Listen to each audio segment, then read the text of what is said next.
We begin with a developing story we're following for you this morning. A tsunami has struck parts of Russia's Kuril Islands and Japan's northern island of Hokkaido, with warnings that more waves could be yet to come.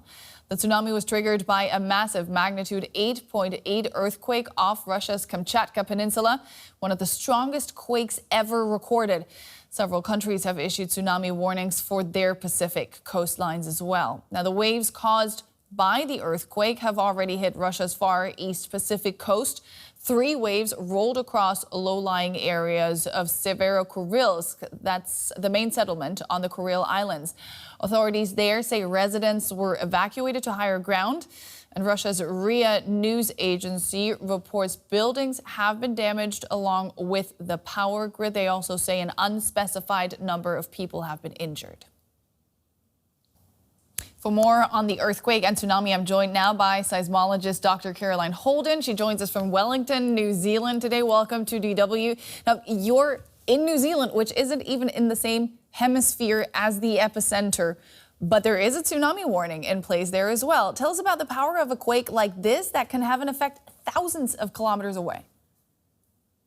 That's right. Yes, we're more than thousands of kilometers away from the epicenter here in Wellington, New Zealand, as far as you could be actually away from that epicenter. But the interesting thing about the tsunami is the power it can generate at those large distances. And the reasons are multiple. One is actually the source of that tsunami, which is that mighty 8.8 earthquake, which I've just checked now results from my colleagues from USGS. They're letting us know that the size of the source was more than 700 kilometers long. So 700 kilometers of crust have ruptured to generate that uplift of the seafloor and started that mighty tsunami as well. So you've got the power of the source, you've got the seafloor topography that really drives, those waves away and propagates them efficiently at large distances. And the last factor is the topography of the receiving lands, so of the countries, where, if you have a slow, gently sloping coastline, you're likely to have more amplified wave heights than if you had a sharp coastline, and same if you have quite a sharp valley type topography, you will amplify those waves. So yeah, these are some of the reasons behind the power of such tsunami at those large distances. I would like to say first, being located in the Pacific, that all my thoughts are to my Pacific Islanders in the regions that are affected by this tsunami at the moment. So it's going to be quite a long night for us here in the Pacific. How much impact could this have specifically on the low-lying Pacific Islands? Yeah, so when we think of a tsunami, you think of those mighty waves that could affect, more than 1 meter high wave at the coast is considered to have potential damage on land. For most of the nations, luckily, the forecast for the waves is below 1 meter. But at those centimeter to meter wave amplitude at the coast, you can still have some damaging impact. So the first reason is for those low-lying Pacific islands, where there's not many places that you can go and run or walk to high evacuation places.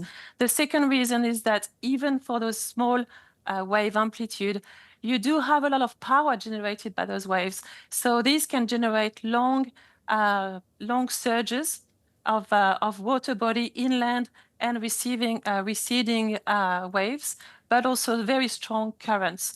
And so you can imagine for beach type context, estuaries, harbors, even marinas, these small waves, but very powerful ones, can actually have a lot of damage and potentially cause injuries. You've worked on early warning systems. Were there any indicators that a quake of this magnitude was about to occur? Well, the whole Pacific region sits on the ring of fire. So everyone in the region is well aware of the potential of any large earthquakes in the region. And you can see that the nations were relatively well prepared to respond to such an event, with the warning in place and people responding to the evacuation instructions. What else did I want to say? Yes, an 8.8 isn't that surprising. What was surprising potentially for this one is the very active foreshock sequence that we had in that region. So since for the last 2 weeks, we've been observing very large earthquakes preceding that really big 8.8. So that's possibly the most surprising part of that sequence. That was Dr. Caroline Holden, seismologist based in New Zealand. Thanks so much. Thank you very much.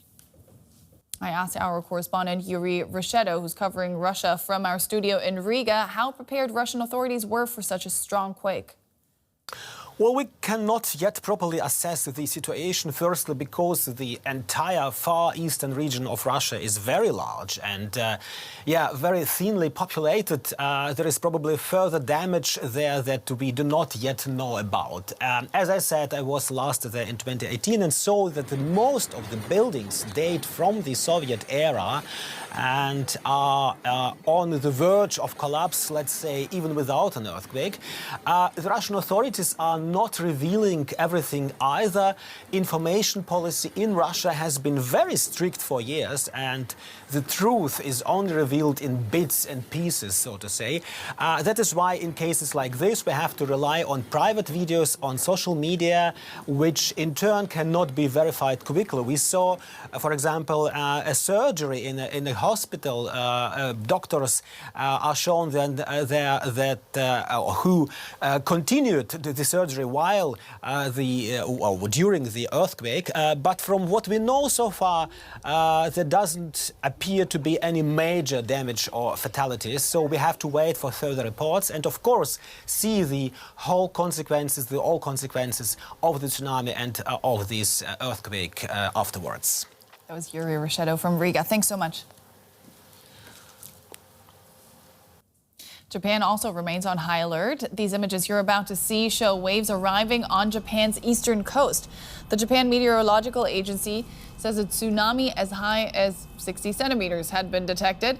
It warns larger waves could yet follow, though. Authorities have told nearly 2 million people across the country to evacuate their homes. And Tokyo-based journalist Sonia Blaschke told me more about this mass evacuation effort. It's been a very, very long day for the people evacuated along the coast. They've been on evacuation towers in evacuation areas and buildings for 6-7 hours now, and some people have been outside in sweltering heat waiting for the tsunami warnings to be lifted, but it looks like they're not going to be lifted anytime soon. Because we've seen since the morning that actually the height of the tsunamis has increased. At first we saw 20, 30 to 50 centimeters, but now recent waves, tsunami waves, have actually reached up to 1.3 meters. And the Japanese media, they emphasize that even a tsunami of 50 centimeters will knock people over, will obviously cause damage to infrastructure, will cars can float away, and from 1 meter it can get really, really dangerous. Mm-hmm. And some 2 million people have actually been ordered to evacuate along Japan's eastern seaboard. Talk us through the safety protocol. What's happening there right now? So typically it will start with an advisory sent to the phones, sent through email, along the very affected areas that are in immediate dangers. There will be alerts through loudspeakers warning people to seek higher ground or to move to very tall and sturdy buildings if they can't get far away. And these advisories and warnings will be updated. There's always a bit of a danger, like it happened this time, that the first advisory is actually much lower than a later one, and then people might think they're safe when they're actually not. Anyway, the Japanese are relatively prepared. They've learned a lot of lessons from the past. There are now higher seawalls along the coastline, and people have also learned maybe it's not best to use the car because you might end up in a traffic jam, but maybe try and draw from the knowledge from evacuation drills and seek the higher ground, for example, by simply just walking there, going upstairs. Yes, there are a lot of protocols in place, and people are quite aware of the dangers that tsunamis pose here in Japan. Yeah, you hinted at it there. Japan is, of course, no stranger to tsunamis. How much does the memory of 2011 influence how people feel about today's events? Because it was a very traumatic time for the country.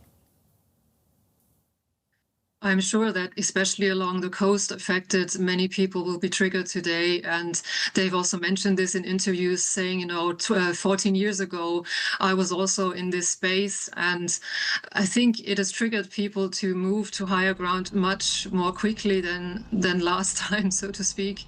And also to make sure that they are safe rather than go back and look for others, to really put themselves first, even though that might sound counterintuitive, but that's actually what the authorities advise.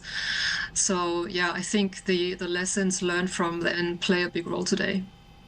That was journalist Sonia Blaschke from Tokyo. Thank you so much for that update, Sonia.